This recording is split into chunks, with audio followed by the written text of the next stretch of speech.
Selamat pagi, Assalamualaikum warahmatullahi wabarakatuh. Berjumpa kembali dengan Budi Raharjo di Padepokan Budi Raharjo. Kita mulai dengan ngopi dulu. Bismillah.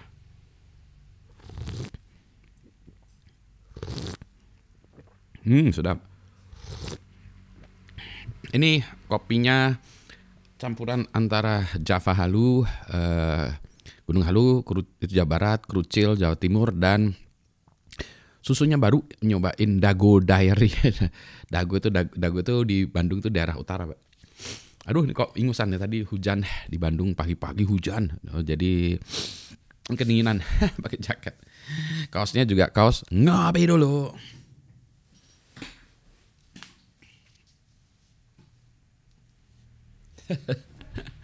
Pameran kaos Padepokan Budi Raharjo. Kayaknya saya harus buat merchandise juga ya, buat some kind of merchandise untuk channel YouTube ini ya. Ini dibuatkan oleh Mang Odong.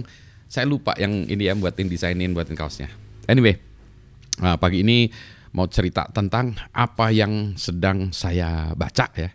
Karena salah satu hobi saya itu adalah membaca. Itu adalah yang membuat saya lebih ya, belajar ya, proses belajar saya salah satunya adalah dengan membaca. Nah, yang sedang saya baca apa aja? Kalau saya membaca itu biasanya saya membaca beberapa buku bersamaan ya, paralel gitu. Jadi agak lucu juga ya. Ada beberapa buku yang saya baca. Yang pertama adalah ini Nexus, ini Harari. Ini bukunya cerita tentang AI tuh, baru sedikit ya. Baru mulai bab 1 tentang AI, masa depan AI kayak gimana. Dia kayaknya pandangan sedikit negatif terhadap AI mungkin ya. Ini satu ini ditaruh di dekat saya. Yang kedua buku yang sedang saya baca baru mulai juga, ini adalah The Three Body Problem. Nah, ini agak sedikit ceritanya agak beda.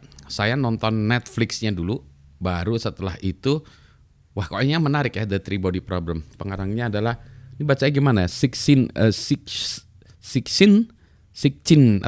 ya, Liu dari China. Terus diterjemahkan oleh Ken Liu. Ini dapat penghargaan. Terjemahannya aja dapat penghargaan ya, luar biasa. Ini katanya bukunya ada 3 seri. Ini yang seri pertama, The Best Kind of Science Fiction katanya nih ya. Nah, saya senangnya science fiction tentu saja. Saya senang science, nah ini science fiction. Ceritanya ada fictionnya juga, tapi ada science-nya juga.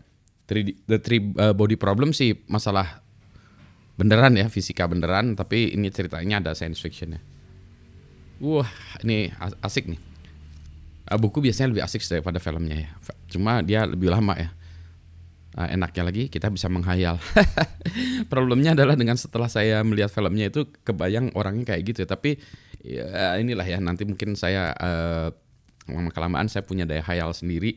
Yang ini jagoan-jagoannya itu beda ceritanya. Ini yang kedua yang sedang saya baca. Yang ketiga, nah ini di tablet iPad. Jadi saya dapat pinjaman iPad yang sudah isinya itu ada ada ratusan buku. Jadi saya pinjem ini iPad-nya. Udah ada bukunya. Nah, yang sedang saya baca, sebentar saya tunjukin ya. Yang saya baca adalah supaya ketahuan ini ya. Nah, yang saya baca apa? Nah, ini mana nih? Sebentar ya, saya bacanya pakai kalau di iPad saya lama itu saya pakainya iBook ya. Kalau ini saya pakainya adalah pakai Kindle ya, di aplikasi Kindle di iPad lama. Kalau ini di iBook. Nah, pakai iBook. Nah, ini saya lagi baca ceritanya tentang Elon Musk ya, Tesla. Pengarangnya Ashley Vance. Elon Musk, Tesla, SpaceX, dan seterusnya ini yang lagi ini. Ini yang 3 yang saya baca. Oke, yang keempat sebetulnya baru dapat buku. Ini adalah The Cold Start Problem. The Cold Start Problem, pengarangnya Andrew Chan. Andrew Chan ini, kenapa pengarangnya banyak dari Cina ya? Ini adalah How to Start and Scale Network Effects. Jadi ini cerita tentang starting up ya, tapi ini ada cerita beda nih. Jadi ini kalau orang-orang ya, the hardest part of launching a product is getting started. When you have just an idea and a handful of customers, growth can feel impossible. This is the cold start problem. Jadi dia ini ya dia kalau nggak salah salah satu founder dari Airbnb. Ini saya baru dikasih Pak Hendra. Dia belinya nih dari sini tuh. The Blackwell Limited, Broad Street, Oxford. Ini dari UK, dari dia jalan-jalan di UK kasih buku ini ya. Dia Andrew Chen is best known for his newsletter on tech and business and his 200,000 followers. Nggak jutaan, cuma 200,000 ya. Include many of the most notable founders in Silicon Valley. He is currently a general partner at Andreessen Horowitz, the startup investor behind Twitter, Airbnb, GitHub, Lyft, Reddit, and Skype. He was formerly head of rider growth at Uber, where he oversaw an increase from 15 million, 15 juta, to 100 million, 100 juta active users of the platform. Gitu.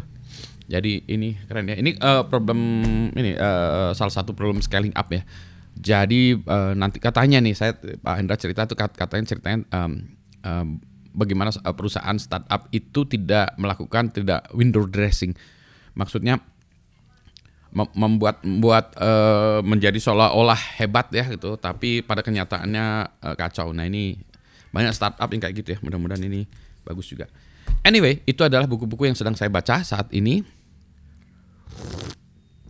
Terus yang sedang dioprek, kalau dioprek ini IoT ini baru dapat kemarin dari teman-teman Cosmic.id. Cosmic.id mereka membuat board LoRa ini dari Bandung. Di belakangnya ada tulisannya ya. Made with love in Sariwangi Valley. Sariwangi Valley ya. Jadi ini ya. Ini Sariwangi Valley itu di Bandung ya, Sariwangi. Asik ya ini. Terus yang lain-lainnya sih ini ya, saya lagi ini beli komponen-komponen juga. Ini current sensing ya. Saya mau memonitor solar panel saya buatkan program untuk memonitor. Jadi di program di back end ya. Gitu. Anyway, ini udah jam 8. I need to go and visit kantor. Ngabisin kopi terus berangkat. Selamat pagi. Assalamualaikum warahmatullahi wabarakatuh. Sehat semuanya.